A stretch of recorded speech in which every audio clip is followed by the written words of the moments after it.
So hello everyone, today we are here, well, there's some nature, there's a natural lightning which is very great for talking, and I was going to talk about some things I just recently spoke about with my brother. We were talking about the nature and about some things about Elon Musk as well and what he's doing to the planet. So we were saying, we were talking about whether or how can we save nature. So I came to a conclusion that nature needs to be created in the same corresponding path with the technology. So basically, we have all of these technological revelations like Elon Musk's electrical cars, and I think he's going in the right path.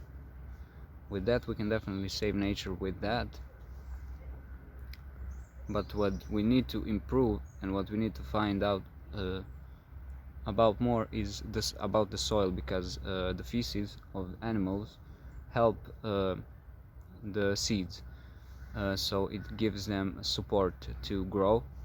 So basically, what I was talking about, how we humans can implement that with maybe toilets that save human feces as well. So we don't need animals in that regard, because some people are talking about vegan diets. I don't think vegan diet is sufficient. I think animals are a good source of food, but we are going to kill them. But first of all, I'm not against killing animals.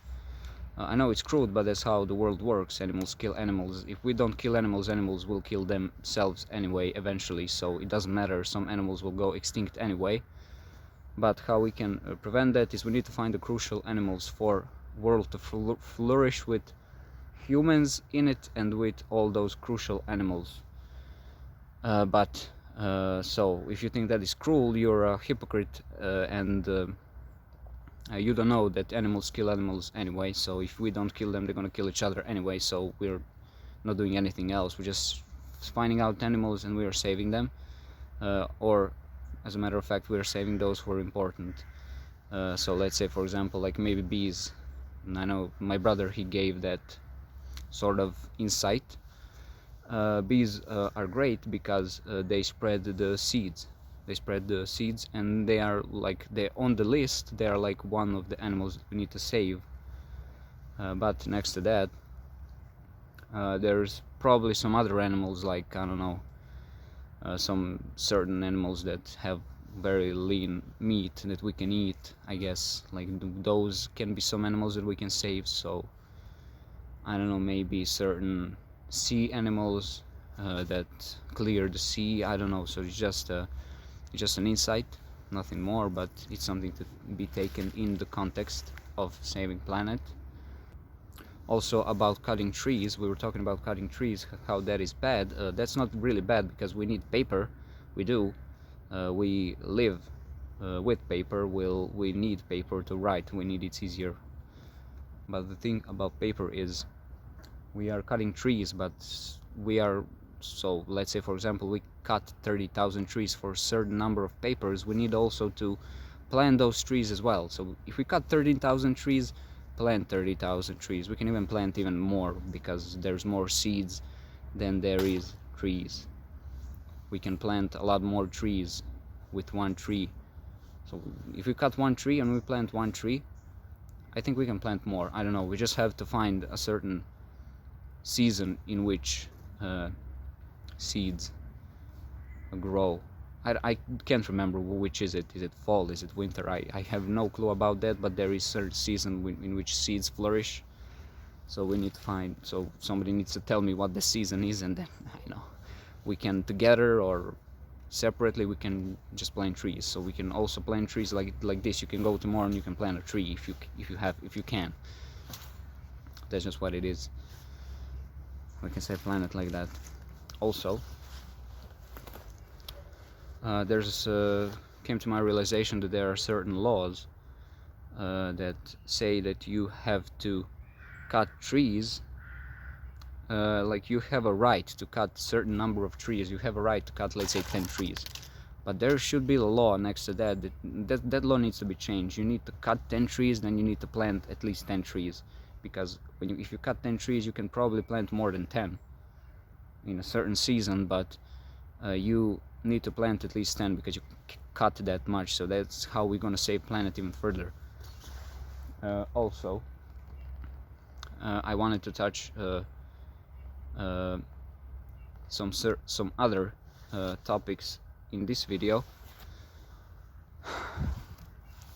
and those topics are Nietzsche, herd mentality, because I think it's very important to talk about herd mentality, and I think it's very important to know that herd mentality is necessarily seen as a bad thing to follow on Nietzsche's perspective, and on perspective of some other people who probably took his ideas, and some other people heard it because of his ideas. He's like one of the first people who actually talked about herd mentality, and how, let's say, 300 people do something and one person sees that and he thinks it's good because majority does it, so he goes there as well. So that's herd mentality as well.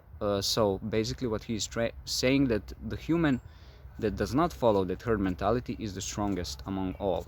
So he just separates and goes away, and that is good necessarily. Let's say, for example, those 300 people did something and they end up doing the wrong thing. You separated, you did the right thing, and you eventually feel more transcend because you were right and 300 people weren't. That's an immense power to feel. And also, let's say, for example, if you're smart enough, 300 people did something else and you followed them and they end up doing the correct thing. You end up, 300 people did something and you end up not following them, and you do something but they did the right thing but you did the wrong thing.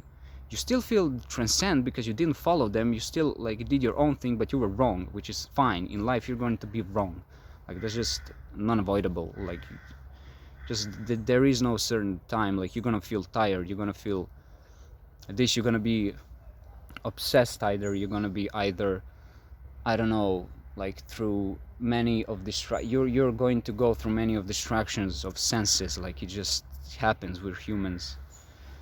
But you still did the correct thing.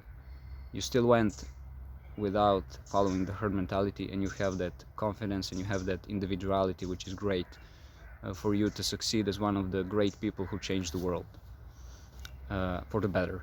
And also, if you end up following the herd mentality, you can also be correct. So herd doesn't always need to be wrong, which is something I want to say opposite of Nietzsche, which is to not always not follow the herd mentality, because you will end up being wrong. And if you end up being wrong and you don't follow herd mentality all the time, you'll just end up being wrong most of the time, because sometimes groups do the right thing because they have a correct leader that does the right thing.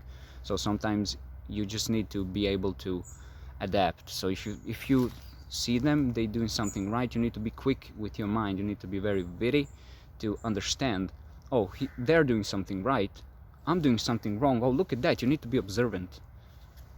So basically what you need to do is you need to go like this. So you see herd, oh, they're doing something, I'm gonna do this, I'm gonna pursue this path. But then yet again, I'm gonna be looking around, I'm gonna be looking back at that herd, I'm gonna see what is going on there. Maybe they're doing the right thing. I don't feel as I'm doing the correct thing here. Something feels off. So basically that's what I was going to talk about. And that is the end of the video. Hope you enjoyed this new setting. It's not always going to be like this, it's just today I thought it's a great sunny weather, like some free natural lightning. It's great. Goodbye and see you in the next one.